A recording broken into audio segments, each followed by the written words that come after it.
জুলাই গণ অভ্যুত্থানে আপনারা জানেন কত বড় স্যাক্রিফাইস ওনারা করেছে। আমি বিশ্বাস করতে পারি না এটা সম্ভব একটা মানুষের পক্ষে।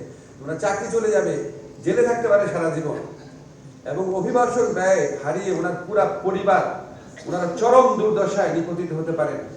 এত বড় আশঙ্কার মধ্যে শত শত আমাদের বাংলাদেশি ভাই বোন রাস্তায় নেমে এসে জুলাই গণ অভ্যুত্থানে আজকে যে আপনার মুগ্ধ, আবু সাইদ, তাদের যে আত্মত্যাগ, ওয়াসিম তাদের যে আত্মত্যাগ, তাদের প্রতি রেসপেক্ট জানিয়ে তারা এত বড় ঝুঁকি নিয়ে রাস্তায় নেমে এসেছিলেন।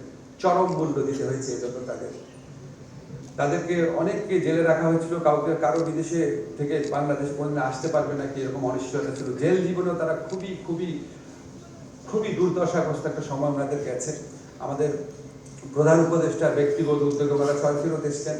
প্রবাসী কল্যাণ ব্যাংক থেকে আমরা ওনাদেরকে পুনর্বাসন করার পদক্ষেপ নিচ্ছি। আপনাদের কাছে বলে যাচ্ছি যে আমরা ওনাদের একটা নির্দিষ্ট অঙ্কের টাকা দিচ্ছি এবং ওনাদেরকে বাইরে পাঠানোর ক্ষেত্রে বয়সেলের মাধ্যমে বিদেশে পাঠানোর ক্ষেত্রে ওনাদের আমরা অগ্রাধিকার দিব।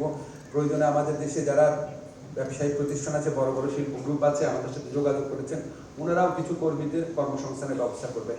আমরা আপনাদের কথা দিচ্ছি, এটা আমরা অবশ্যই করব।